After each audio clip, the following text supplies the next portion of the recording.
Moving to Live is a podcast about movement and exercise.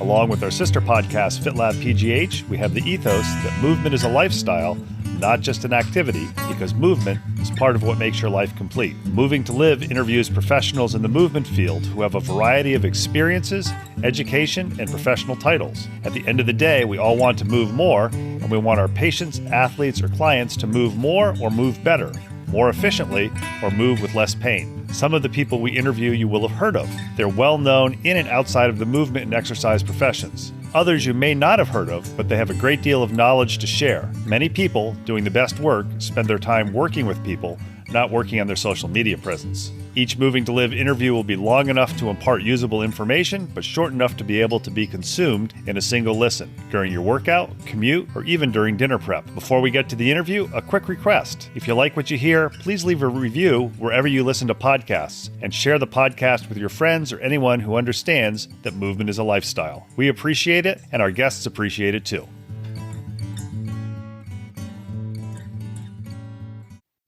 Welcome back to another episode of Moving to Live. As you heard in the intro, we promote people who promote movement. We like the ethos, movement is a lifestyle, not just an activity.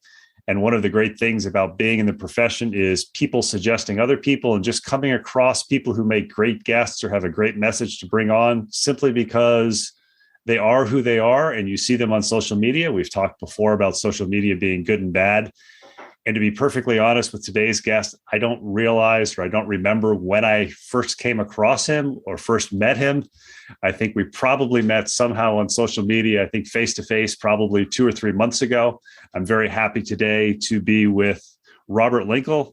He is the owner of Training the Older Adult. He is a personal trainer who, as I was talking to him prior to recording, I respect because he's made the decision very clearly to be a professional.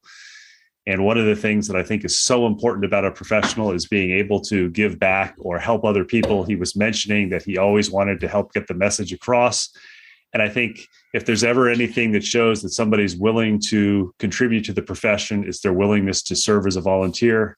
And I know Robert just a couple of months ago, actually just last month, was elected to the National Strength and Conditioning Association Board of Directors as the personal trainer representative. So I think it's great that you've got somebody who is treating it as a profession and has found his niche of where it is in personal training, representing personal trainers. Robert, thank you for taking time to talk to Moving to Live. My pleasure. I'm happy to be here. Thank you for having me. My first question, I always like to put people on the spot with Moving to Live when I get them. What is your elevator spiel, or you're on the elevator? Maybe not so much now, depending where you are in the world, but hopefully at some point when COVID is under control and you're wearing your t-shirt with your company's logo on it, or you're just stuck in the elevator and it gets trapped and somebody says, what do you do? What do you tell them? I work with older people that have injuries and help them become mobile, capable, stable, able to maintain a good quality of life. And it's a blessing to be able to do that. I've had some unique experiences, and it's given me an opportunity to kind of connect to the older population.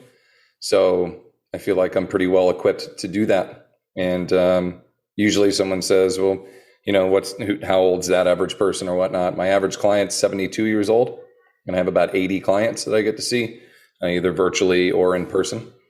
And I had a big studio before. We've downsized into a smaller one due to COVID and such. But I got a great group of people I get to work with. And the other half of my business is trainingtheolderadult.com, where I train other trainers how to do what I do in the weight room. And I know I want to drop down that rabbit hole in a few minutes, but I want to find out the story first, because I think it's very interesting how people get to where they are professionally. I know in my profession, I started out as an athletic trainer, and one of the things I had absolutely no interest in was low back injuries and things like that. And lo and behold, when I started getting low back injuries and herniating discs, I became very interested in it. And that's how it happens. You know, if you told me 20 years ago, that would have been. So I guess the first question is starting out is, were you an active kid? Because if you're going to work with older adults, if you're going to preach movement, you either were somebody who was active all your life, or at some point you had the aha moment and it changed your life. So which was it for you? I was a super chubby little inactive kid. And from like 10 to 12, I grew about 2 feet. And next thing I knew, I was taller than every other kid in my class. So I was requested to play basketball and football a lot, and actually became fairly athletic. Ended up going to Sacramento State University, CSU Sacramento, on a scholarship to throw the hammer and the discus. And so that was my sport of choice. Very passionate about it. Was trying to make the Olympic team in 2008, and that's when I had my first major injury and blew out my back. And I was 235 pounds, and most hammer throwers are 270, 280. I mean, they're big guys. I was really undersized. And I remember seeing these guys. I lived with another thrower, a shot putter, who could literally leap over his Volkswagen. Like, the guy could just jump over it. He had a level of athleticism that I didn't possess. And I remember thinking, if I'm going to hang with these guys, I have got to do something different. If they're going to squat twice a week, I need to do 4 days a week. And if they're going to take, 25 throws of practice, I need to take 50. And so I just put my mind to it, because I wasn't that athletic.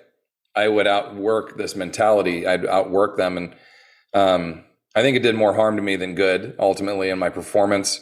I would totally do things different. I'd throw 70 meters now if my body was healthy, and I only threw 64 meters in college. Like, knowing what I know now, it's that kind of thing.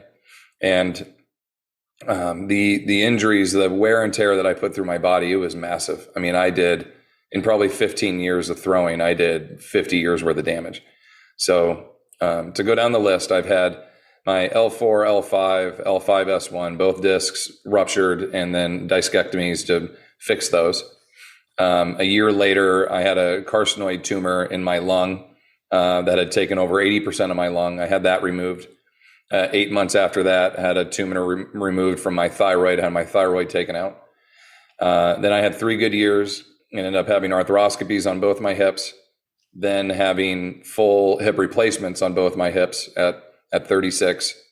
The one hip, my left hip, second one, dislocates 7 times, and I have to have a full revision done on the left one. So I've had 3 hip replacements. I tore a ligament and ruptured a cyst, and collapsed my right wrist carpal tunnel from throwing and lifting. So I had 3 separate surgeries to fix all that. I've had a hernia repair, and I think that's it. Yeah. So all in all, I've had 14 surgeries and have some extra titanium and stuff, and missing a few parts. But all of that, if you take a lot of that, this is at Alan Cosgrove line, because I don't tell you all this stuff to impress you, but to impress something upon you. And Tony Robbins' line is that life is not happening to us, it's happening for us. And my wife and I embrace that 100%. We really look at the mindset of, all these things are happening for us to do something with. I have to learn from this information. And being a younger individual, having an experience to know what it's like to be a 70 or 80-year-old right now, to go through those surgeries, to go through different treatments, to go through the rehabilitations, to be able to connect, to be able to empathize, to be able to recognize what they will go through, and to not only help my people in here, but then teach other trainers. Because those are the 2 questions I get. What do I do, and how do I do it with them? To be able to teach that to these other trainers, that's my purpose. It's my dharma, my purpose in life. And trying to do that every day to the best of my abilities, and be able to affect as many people as possible with it. Very meaningful. I'm curious, with the story that you've told and what you've said, looking back, if you could take however old Robert is right now and plop you back when you're 21 or 22 before the injuries from throwing happened, Yeah. do you think you could have modified your training and potentially made the Olympics? Or do you think maybe you would have been significantly better without the wear and tear?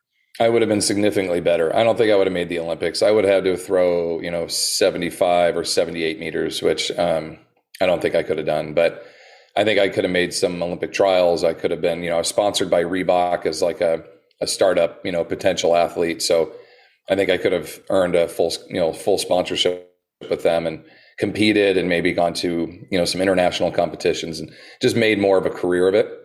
But I don't regret anything? That's, that's a question I get a lot. I don't regret it because I learned so much from it.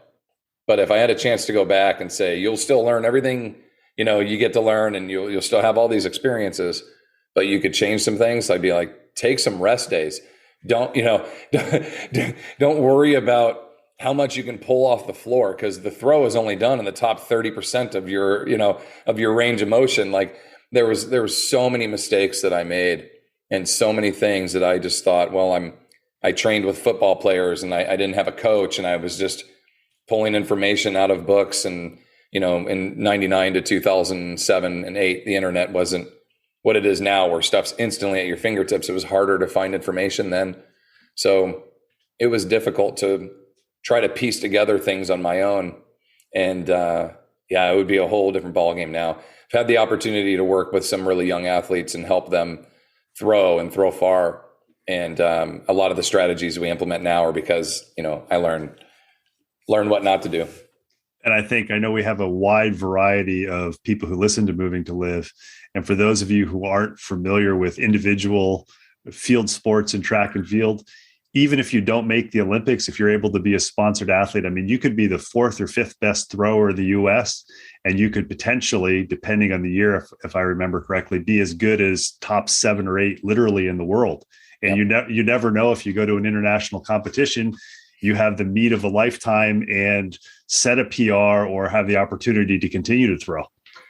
Yeah, 100%.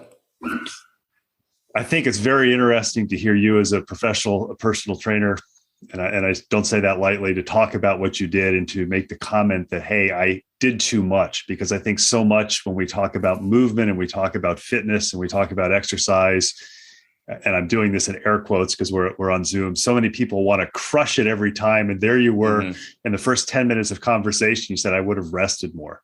So I'm curious, with the throwing history, it would be very easy with all of those injuries and all of those things to just say, okay, I'm done with physical activity. And yet here you are in a career encouraging other people to move. So while you were in college, were you a physical education major? What was your career goal? Because even we know as a thrower, you're not somebody who's going to have a 25-year career and make a couple of $100,000 a year. Was this a plan to be some sort of a personal trainer or a strength coach all along when you were throwing? Well, I went to school originally to be a PE teacher, and I got into my second semester where we got to go out and student teach. And at the time, I was working as a personal trainer just to get some kind of living, just to make some kind of money. And as I go into the school, I go to teach. The kids aren't listening. None of them really want to do what I'm doing. They're super annoyed because it's not their regular teacher. We're going through this process, and I'm like, this is awful. Like, why? And I talked to the teacher, and she's like, no, it's normally like this. It's not just because you're here. Like, they just don't want to do this. And I went to maybe 1 or 2 more student teaching sessions, and I'm like, these kids want nothing to do with me. They don't want nothing to do with their own teacher. These other folks want to be here so badly, and they want to spend so much time with me, they'll pay me to be here with them. And there was just this moment, this flip in my head. I'm like, why am I doing this? It was the mindset of become a PE teacher, strength coach, profession. There's more clout. You have your CSCS, and there's standards, and you've got a university on your shirt. And then when you're a trainer, you're slapdick. You all you do is bench press and curls, and you're worried about what you look like and what your clients do. And, we're depicted on TV terribly. Every CSI and every show, we're always drug dealers, and we're sleeping with our clients, and, we're killed by kettlebells, and it's always something stupid. It's like, it's depicted terribly. And I remember having this moment of like, I'm going to embrace this profession and I'm do everything I can to make it legit. And be like, I'm a personal trainer, but I'm a good one. Like, I don't have to declare that in every conversation. I can just say, I am a professional personal trainer. This is what I do, with my life. And that included getting a master's degree in sports science with an emphasis in personal training, getting my CSCS, maintaining distinction every year with that when we recert, and pursuing, higher levels of education and different mentors to work with, and just, I'm in a constant pursuit of more knowledge to be able to help these people in here. and the other trainers that I work with. And then to try to give some kind of direction or clarity to those that are entering the field that have the same thoughts and the same mindset. They want to do this professionally. Okay, I can help you. I can help create a roadmap for you to do this, because I didn't have that. I had a guy come up to me and say, "You look the part." I was applying for a front desk job at a YMCA, and he goes, "You look like a trainer. Do you want a job as a trainer?" And I said, "I'm not certified. I don't know." And he goes, "That doesn't matter. Do you want it?" And I'm like, "Sure." And he handed me a Schmedium polo shirt and said, "Hop out there." And I started training people, and I'm like, "I don't know what to do, you know?" And he goes, "Just do what you do." So I had these old ladies with bad shoulders doing snatches and making people do box jumps. And I was like, this is what I do as a thrower. It was terrible. And I wasn't any good. And I decided when I, went to school, and I'm talking to Harry Theodortes, one of the best Olympic lifting coaches in the nation. He and Kutzer are these two like famous strength coaches from this area. And Harry was like, "You want to be a trainer? You don't know what you're doing?" And I'm like, "No." And he goes, "Check out the NSCA. They'll point you in the right direction." And because I was always asking him why. Like, "Why are you doing it this way? Why are you?" And he goes, "You like to read research." I said, "Yeah, I want to know why we're doing this. Check out the NSCA." And you tell me that every day. So I got my membership in 2004. I've never turned back. And I think one of the things we were chatting a little bit beforehand, before we started recording, is the barrier to entry to be a personal trainer is very, very low. However, we'll let you say that again. Yeah, there really isn't one. Like it used to be, you have to have an accredited certification in first aid, CPR, and you have to be at least 18 and have a high school diploma. It's not even that anymore. You could be selling insurance one day. There's nothing wrong with that. I'm just saying, you could be selling insurance one day, go home and say, "I want to become a trainer," and sit down in front of your computer for 2 hours and then print out your certificate, and you're a trainer. And there's nobody out there that's going to say, "No, you're not," or "You did it the wrong way." Off you go. You can just go and work. In the industry, we're all going to look at you and say, "You didn't do that right." There's no clout to it in that terms. Like, hey, try to have some standards for, what certification you're pursuing, and try to get some higher education and like do this right. But there's no personal training police that are going to say, "Hey, no, you got to go do this," or your insurance isn't going to count. There's none of that. There literally is there's nothing. And I know you could read this on various forums and blogs and things like that, and you'll have two groups of people. One group of people say it's okay, the cream will rise to the top. And the other group will say, we need to do something to get licensure. We need to be treated more as medical professionals. Look at what athletic trainers did. Mm-hmm. Where do you fall into aside of that? Well, there's 371 million Americans, right? And 68% of them are obese and out of shape. And according to the IRS, there's 280,000 people working in the fitness profession. So if you do that math, that comes out to like 486 clients per personal trainer or fitness professional that we could potentially work with. And there's no way we can work with that many people. So my answer would be, we need more people. Like my battle is with sarcopenia. Okay. Older people, they start to lose their muscle mass. They lose it so much they can't function anymore. There's battle with obesity. There's a battle with body image. There's all these different battles that we could have, and it all roots in the terms of people are not placing heavy enough emphasis on their health, on their nutrition, on their sleep, on their recovery. There's not enough emphasis on them. We're just working ourselves to death and stressing ourselves to death. So I think the answer is we definitely need a lot more people to help battle that, to help these efforts. But we have to have some people that are willing to put in the work to learn how to do that correctly. So I wouldn't mind seeing some kind of standard that came in and said, let's have at least a 2-year degree, if not an equivalent of, 40 continued education hours that would equal that, something along those lines before you could say, I've earned my accredited certification. You've had some practical application, you've shadowed, as in almost any other profession. You think of the front line access we have. Like we're literally front line. I get to see my people 3, maybe 4 times a week. And they see their dentist twice a year if they're lucky, their doctor, maybe more now lately, but 2 or 3 times a year, a physical therapist 2 or 3 times a year, the person that does their hair once a month, they're seeing me 8 to 12 times a month. And I'm the least certified, the least accredited, the least overviewed, the least, I have no standard in which, other than my personal standards, right? I have no standard. Nothing is governing me to make sure what I'm doing with them is appropriate. So I do think we need something there. I think it would be great to do that. I'd love to see all the major certifying organizations come together and create something like that. Not really a union, but just a standard where they're like, let's have everybody get their first aid CPR. Let's have everybody get one of our accredited certs. Let's have everybody do 40 hours of shadowing and on-the-job training before they can work with a client. Something that just kind of gets you established, and there's a roadmap to help you be successful. Because we have the highest turnover rate too. You always see this, I know I'm rambling, but you always see this like, oh, by 2030, we're going to be the biggest growing profession. Well, they don't talk about how many people drop out of that. There's so many people, they don't make it like 6 or 8 months, and then they're off doing something else. So that's why you see, this organization had 25,000 new members this year, but their overall membership over the 3-year period didn't grow that much when they recertified.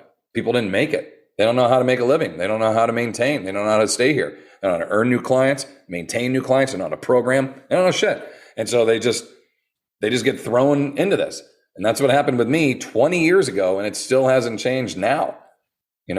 I think you've had a couple of pearls of wisdom that kind of are some of my pet peeves in a good way. I mean, you mentioned the NSCA, which I'm also a member of. There are a number of other organizations that are very highly respected. ACSM, NASM has come on the field in recent years, ACE.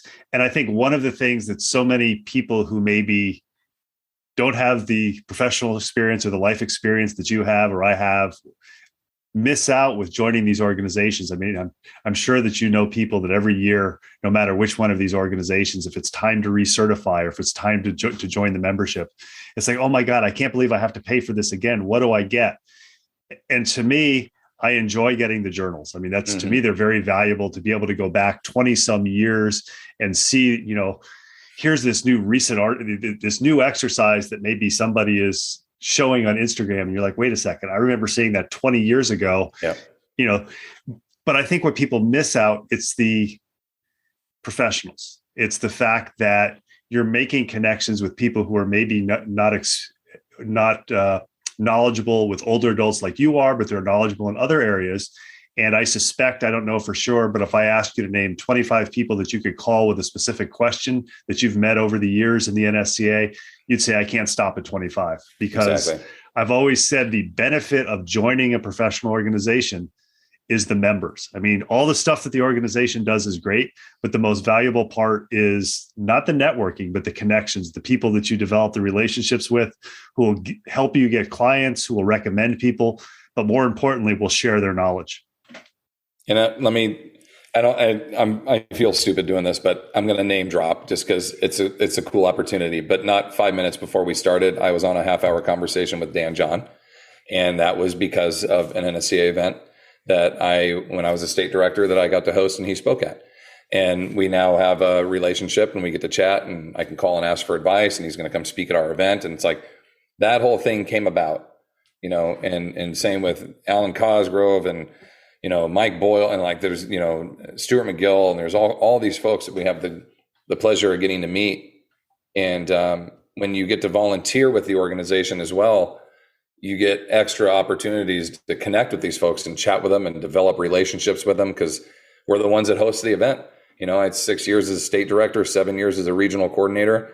So, 13 years, I'm running 2 or 3 events every year and looking for new speakers and bringing them in, and hotels and dinners and socials and airport drives. And, I had a 2.5 hour layover with Lauren Landau, the Denver Broncos strength coach. And, just sitting and talking with him in the Dulles airport was like one of the coolest experiences I ever had. Just chatting with him about the athletes and hearing all the stories about what they do and how he trains them. And you wouldn't get that anywhere else. I wouldn't have that experience any other way. So the organization gives back in so many different ways. You get what you are willing to put into it. And if it starts with the journals and just the access to the research, that's fantastic. But you started by saying it, or maybe you said it right before we went on, but it's the people. It's the people you get. And I always say I have two families. I have my nuclear family here, and I have my NSCA family.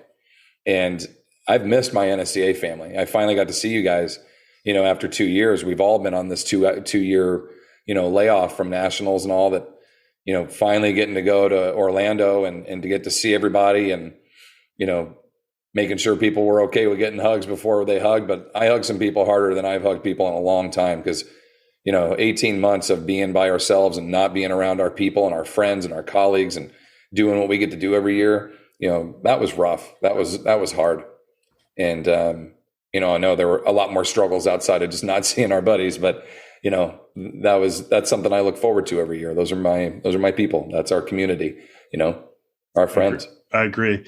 Yeah. I'm interested. I mean, one of the things that I don't know if somebody said it to me, I know I didn't invent it, but if you're going to do something, try to do it better than other people do it and try to do it differently. Mm-hmm.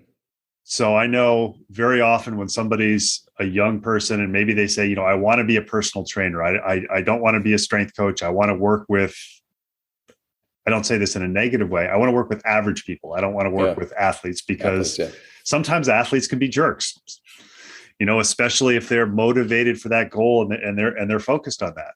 Mm-hmm. But very often, and I know when I was younger, it's like I didn't want to deal with old people. And I had an experience a few years ago having the opportunity to work with an older gentleman who, unfortunately, when I was working with him, developed cancer and ended up dying. And just realizing that one of his greatest thrills in life was to be able to come and do a personal training session after chemo was amazing. And I don't know if I was older or more confident. But my question to you is, when you said, okay, I don't want to do this student teaching. I don't want to be a teacher because the kids don't want to be here. I want to do the personal training because people are paying me and want to be here. At that point, was there a decision that, hey, I want to work with older adults, or did that come later? And if so, how did it come about? Right around the same time we made that decision, I made that decision, is when I started to hurt myself a bit. And I write, I would write for our magazine and our company newsletter and that kind of thing. So as soon as I hurt myself, I wrote about it. And I had an article that said back to my futon. And it was basically, I couldn't sleep on a bed because my back hurt so badly. So I had a futon. And I remember having back surgery and coming in and laying on the futon thinking, well, there goes my career. And as a thrower, and I wrote this whole article about how I felt in that moment and, the emotions I was going through and what's my rehab going to be like and will I be the man that I was and all this. And our company published it. They put it in the newsletter, put it in the magazine. And I had, 30 new clients from that article over the next 3 months of people that were like, I totally understand. I used to be an athlete and I blew out my knee and my back and I want to work with you. And, as I was rehabbing myself, I was starting to work with all these clients that, needed, not rehab, but just needed to strengthen areas of weakness that they didn't fix right the first time, or things that were bugging them that they wanted to improve. And during that whole time, this isn't a knock on the other trainers. It's what the other trainers called me. So that's why I bring it up. But the other trainers called me the smart trainer, because whenever I wasn't training, I was reading. And they'd come in and be like, what are you reading about today? And I'm like, 20-year-old swimmers with testosterone imbalances have developed more lateral, like whatever it is, like I'm going through the thing, right? And they're like, that's interesting, Rob. And they'd walk away. So I became known as the smart trainer. And the clients started to call me that. And I started getting other trainers' clients to come work with me once a week with the trainer's request to come work with me, help them with their back, help them with their knee, whatever their issue is. And then they'd go train with the other trainers the other 2 days of the week. So basically I got everybody that was broken, and I would help do the best that I could to fix them. So the trainers could, do their CrossFit training, their high intensity training, their other boot camps, other things they were doing with them. And, which was fine with me. I had a great group of people and I got to work with, and a wide variety of different limitations and things. And as I continued to write about my experiences and have more limitations, those experiences trended towards older pops. So I just naturally started to get older clients. And it was probably like 2009 or 2010 where I said, I don't know if I'm really going to work with anyone younger. I'm not going to purposely say no or just say, but in terms of an area of focus for me, I can do more with older populations because they're really the ones that need it the most. You think of all the battles that they're going to go through. When you're younger, your bones are dense and you have more natural muscle mass and all this. As we get older, that's when we really need the resistance training. We really need that. And we need good quality coaching. And yet at most facilities, the older people get the brand new trainers, the ones that don't know how to train. And they're like, no, you don't get the athletes. You get the old people, right? So go run the silver, the 50 and over, the whatever titles they give it. Go run that class, go train those clients for a couple of years. And then maybe we'll let you work your way up. And then you'll get to work with, the elite levels or, the athletic clients or train some of the teams and that kind of thing. And it's like, well, the older populations have more limitations, more injuries, more things to work with. And there's a greater success and there's a greater line of failure with them. If you were successful with this client, you help improve the quality of their life where they can walk, they can, play with their grandkids, whatever it is. But if you screw up or if you don't do the job, maybe you accelerate and make it worse for them. You help them blow out their back. You help them destroy their knees. You know what I mean? So we're taking the most uneducated people and giving them to the ones that need the most educated person. And one doesn't want to be there at all, and the other one doesn't know any better, right? So it's a huge cluster, if you know what I mean. And I'm curious, I don't know if you realized this when you brought it up, but you brought to mind a question that I've noticed before. One of the things that's very often to see in the profession, and you can go to various conferences by different organizations, and there's two groups of people often. There's and I'm stereotyping, there's the air quotes, the researchers or the eggheads, and there's the practitioners. Right. And the researchers always say, well, the practitioners, they don't know what's going on. And the practitioners say there's too much research. I think you hit on something a few minutes ago where you said, with the work with older adults, I mean, you have the unique ability, and personal trainers have the unique ability, and I don't say this lightly or to be flippant, to go out tomorrow and kill somebody if you don't know what you're doing. Yeah. And I don't say that to be flippant. I say that in all seriousness. And I mean, it's a concern. Why do you think for so many people who are in the more practitioner realm, because not everybody wants to be a researcher, not everybody even wants to write like you write, but they should be consuming information constantly, because what you were doing in 2009, you can probably look back in some cases now and go, wow, yeah, I know so much more now. I can be so much better. Maybe it's because the information has developed, or maybe it's just because you understand the information better. Why do you think there's that thought of, okay, I'm certified, I'm in my career, I'm done, I don't need to continue to learn?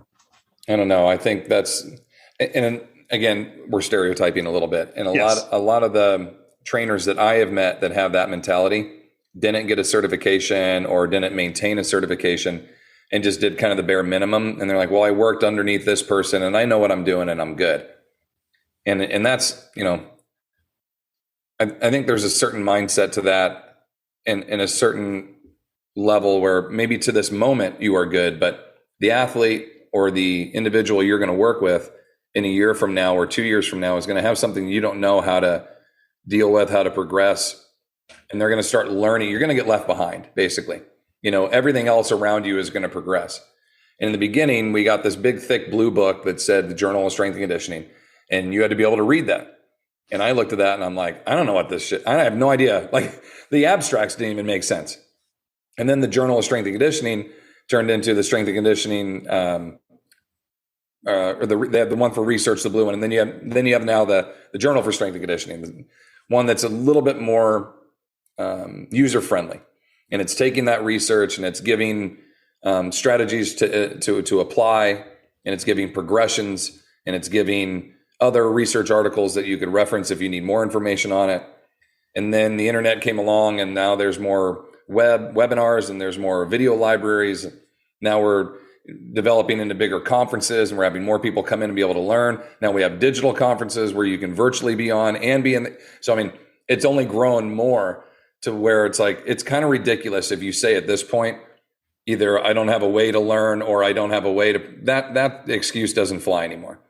Because you can literally just get on Instagram or Facebook and still follow Brad Schoenfeld, follow Nick Tuminello, follow Jonathan Mike, Len Kravitz. Like get on with these people who do real research and start to show it just in their post. You can just learn from that.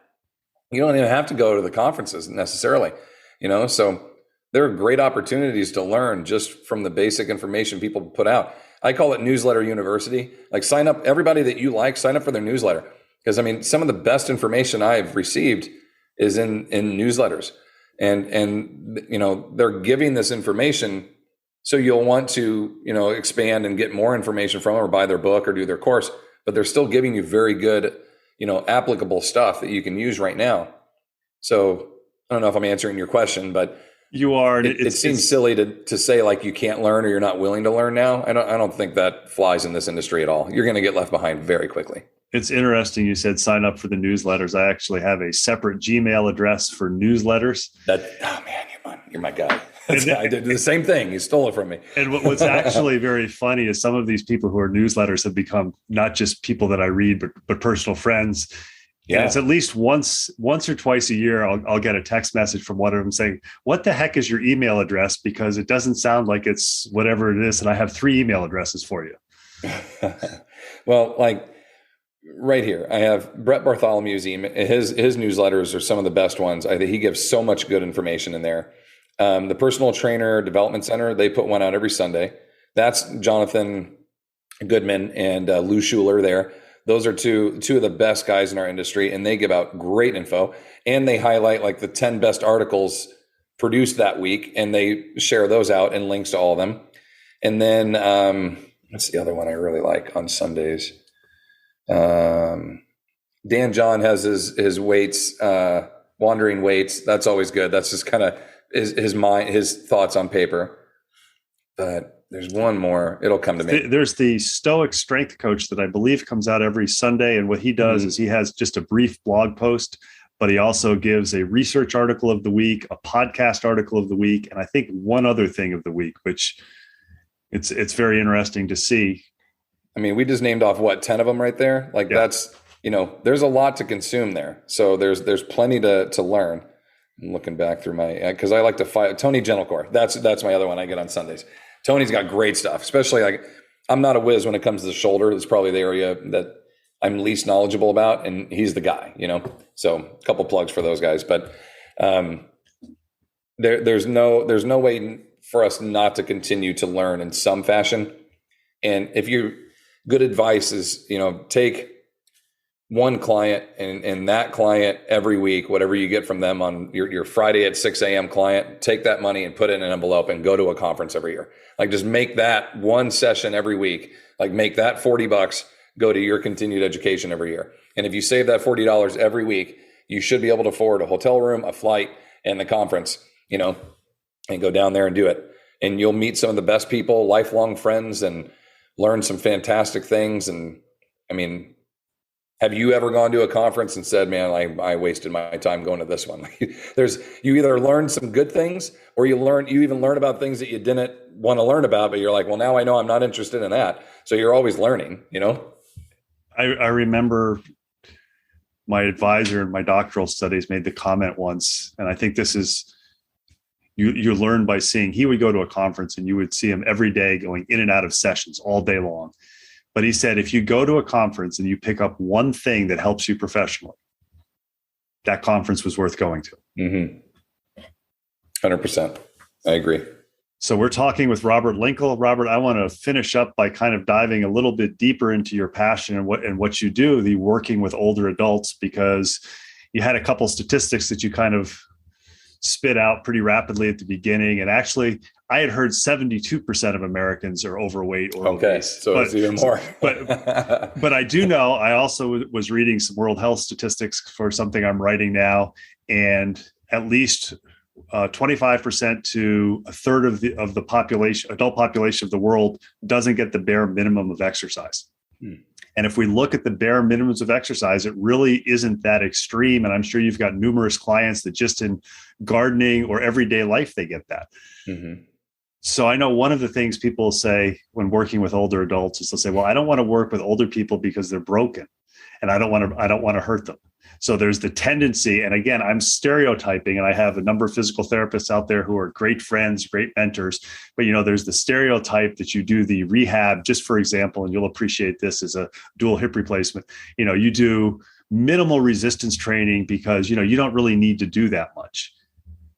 How do you combat that both with people who come to take your classes and also with maybe the client who comes in and this is what they've been told, and that's the person that, when they get up from the chair, when you come out to greet them in the waiting room, and you're kind of at the back of your mind cheering as they try to get up from the chair, and you're thinking, and when they do it, you're like, whew, that's to some extent, a minute to get up.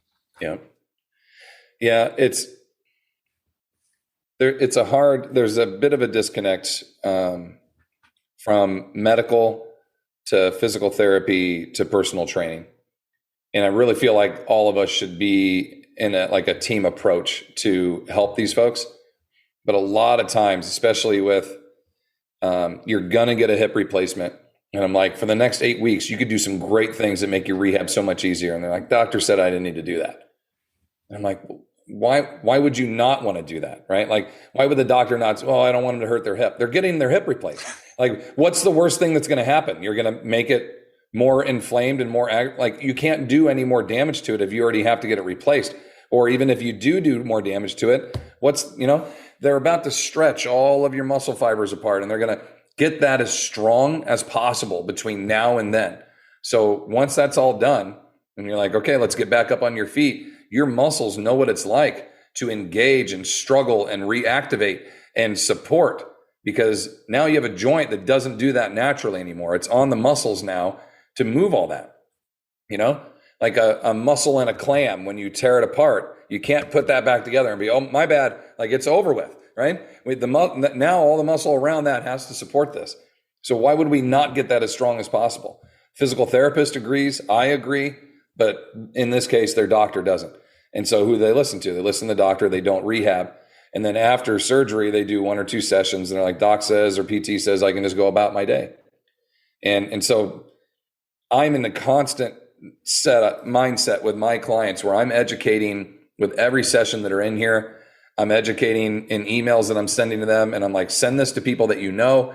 Every post I put up, I don't just put up a post of my clients pushing a sled through the parking lot. I put up a post to them and say, let's talk about gait. Why do old people take smaller steps when they get older? Let's sit to stands. Let me put up a 4-minute video about how to progress your sit to stand. Every single post, everything has education behind it, information behind it. Here's the problem. Let me give you an answer, right? And let's try to correct that. And I'm hoping that mindset catches on. I hope I'm answering your question, but trying to bridge that gap in there. And then I will contact the physical therapist if they're not someone I help refer them to. I'll talk to the physical therapist, try to get into the same mindset with them and make sure we're on the same page, and even call the doctors and talk to the doctors. Be like, doc, why would you not want my client to, strength train, or this person to strength train, and try to change that environment? Because we're all working in the same place. I've worked with, 8 different clients who all had the exact same doctor do their knee rehab. So that doctor knows me. We've never met, but he knows my name and he knows I know what I'm doing. And he's like, you're with Robert, you're good. I don't have to tell you anything. Just go see him. You know what I mean? Like, that's come from 15 years of being in this area and developing this. So it's like, to answer the question, I wish we had a better way to kind of draw that team and educate the team together. The pre-surgeries, even before that, I'm going to need surgery someday, prehab, if we want to call it that. I'm not a huge fan of that term, because you're anticipating the injury. So let's just call it before. And then, okay, now we know we're going to have surgery. Let's do a plan. Let's give 6 weeks, 8 weeks, whatever. Let's get them as strong as we can, go to Rocky mode, get them ready. Then they go do the surgery, and then we can kick ass moving forward from there. That is a great plan. That's a macro cycle for a football player. You got preseason, you got postseason, you got off season. You know what I mean? You're programming, like you would an athlete, this surgery and this experience for them. And we have such great success doing that with people than the other way around, like you mentioned in the beginning. We'll be okay. Just go do the surgery and you're good. And I know one of the things for young professionals, or if you have a professional who's relatively shy, the idea of contacting a physical therapist or contacting a physician, it's a little different. Either A, if you're more experienced, or B, you've got friends or you've worked with them before. How was that the first time you did it? Or has there been a time when the physician kind of looked at you and said, well, you're just or physical therapist looked at you and said, well, you're just a personal trainer. You don't know what you're talking about. Yeah, I went in and talked to the physical therapist. Like I went there and I said, hey, I'm a personal trainer. You're working with one of my clients right now. I want to learn what you know that I need to know to work with that client. Like I don't need to know all your physical therapy. I get that. But I'm looking around here and I'm seeing single leg RDLs and bent over flies and I'm seeing quad extend. I can do all that. I can do all that here. So you tell me what they can and can't do one day a week and they come see you the other day of the week and let's get them better twice as fast rather than you do your 8 weeks and then I come on, right? Like let's team up and do this. And luckily for me, the physical therapist I went to talk to, he was like, that's a great idea. I've never had anybody come in here and do this before.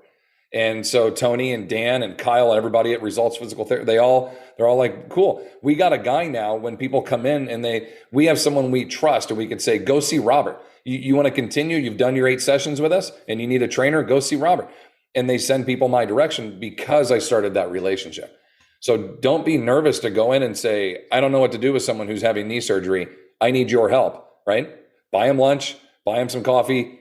You know, people don't say no if they're willing to get back to this. Come in and say, I want to learn. I want to help out. I want to help get people better. You guys point me in the right direction. You know, even now, our therapist, Dan, he calls me after seeing someone and he goes, I just saw Linda do this. Don't do this. I want to see her back in 4 weeks. Now, I know exactly what to do now, right? And I can do all the lifts and I can do all the movements. I just don't know which ones make her better and which ones make her worse. And all we're talking about is tennis elbow, right? But if I continue to force her to do reverse curls, it's just going to keep making that shit worse, right? So I need to know. You got to just go in and ask. Don't be afraid. I'm still learning every time I do. I have a new client, Dan. I don't have anybody with plantar fasciitis, bro. Tell me what I need to know. And he's like, all right, let's get on a call. And we do it. But that's a relationship I developed because I had the eagerness and the desire to go in and say, I need your help. And then when it comes to the doctors, you know, I come in with a doc. I'm like, doc, I'm going to be working with this person afterwards. So I'm coming to you for advice, like a very humbled approach. I don't come in and be like, all right, bro, here's what you need to tell the client. You know what I mean? I come in going, you're about to do a back surgery to somebody. What do I need to know? I just keep coming into that. What do I need to know? So I don't jack them up when we come back. And if they're willing to share, they'll share. And if they're willing to give you a basic information, it's something. I've had some doctors that are super cool and get on a call with me and they go through it and they're showing me pictures. And I've had others that won't take my call and they send me a printout with circles around the exercises to do and which ones not to. And I'm like, hey, either way, I got information, right? It's not what I wanted, but it's, you know, it was information. And I'll tell you, your clients really appreciate you doing that. Because when you come in and you're like, here's what Dr. So-and-so said, here's what your PT so-and-so said, and here's what I'm going to do. And they're like, how cool is this, right? The guy just put it all together. He built the team. He brought it all together. We're the linchpin, right? We're the linchpin. We're the one that can be that person. And you're like, and I got a dietitian that you can talk to, right? And oh, you're depressed going through this whole thing. Here's our behavioral counselor. Now you got a team. Your insurance should be doing that, right? We should be a part of that situation. There's a whole nother conversation, right? But anyway, like you can really help people by doing this. It just takes some effort. And that effort is recognized by your clients. I guarantee you that. It takes some effort. It takes some humbleness. And what you described doing, you've probably realized this, but listeners may or may not. You just described a marketing plan. Because now the physical therapists know, oh, here's somebody to send to. Physical therapists talk to other physical therapists. Orthopedic surgeons talk to other orthopedic surgeons. And most importantly, clients talk to other clients. It's not everybody's in a silo. So I suspect if you went back and started tracking clients and physical therapists, you could probably have a tree of clients 15 to 20 long going back to 2010 or 11 from the first one where maybe you, as you said, humbled yourself, but really didn't humble yourself, more along the lines of saying, okay, I'm going to work with this person. I want to give them the best opportunity if they're paying me $40, $50, $60, $70 an hour. I mean, it's not a, hey, welcome. You're a little late. We've got 50 minutes to work with you and I've got to take a phone call. Yeah, exactly. There's, when you pay to go to a conference, you pay to go hear these presenters speak and and share their information. And if I know this doctor has experience and that physical therapist has experience, to me, it's like, I want to go have a mini session with them. You know what I mean? That's really what it is. It's like, I'm willing to go and do that with whatever that takes. And I think that creates a great experience and a great relationship. And I started presenting in 2009 was the first time I got on stage and did a talk. And it was terrible, but I did it. And pretty much every presentation I've given, I'll have a physical therapist come up afterwards and go, I wish you were in my area because I'd love to refer people to you. And that's a great compliment. But the alarming part is how many times I've heard that, because every city I presented in and every conference I've had the opportunity to go to, 150 something of them now, I continue to hear that. And so it's showing me that they don't have the people, like you're suggesting, that are implementing that marketing plan. They're not doing that, but they want to. They really want to. Think about how many people physical therapists see, how many sessions they get. Those sessions expire, and then they use them all, and then they go, well, what do I do now? And they're like, I don't know what to tell you. But if they had your business card, they could give them. I mean, it's if they're going to send everyone your way. Yeah. If they're working in a traditional clinic, they're expected to see 20 to 25 patients a day, and so you got 150 people a week. How much one-on-one time can they get versus coming and seeing a qualified personal trainer? And what you described as having the understanding and not replacing it. I know I had the opportunity 4 or 5 years ago to go to a 2-day conference that was put on at the University of Pittsburgh for the physical therapy students by Dr. Shirley Sarman, who is a renowned physical therapist.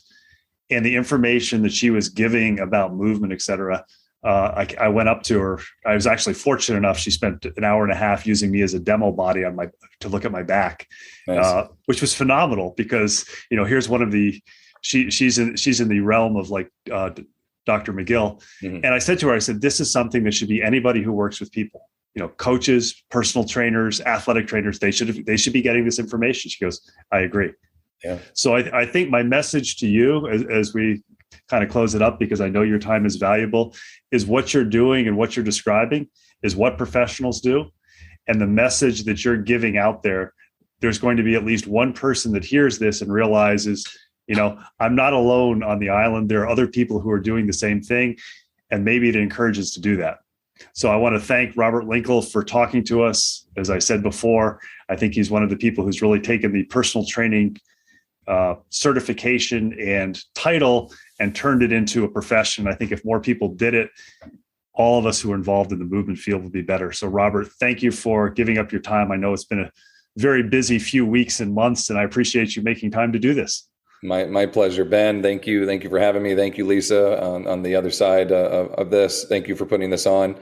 And anybody listening out there, if there's any way that I can assist and help you in your career choice to do this, and that's personal training across the board, look me up, Instagram, social media, whatever, email me. I'm more than happy to help in any way that I can. So thank you. Thank you, everybody, for listening. I appreciate it.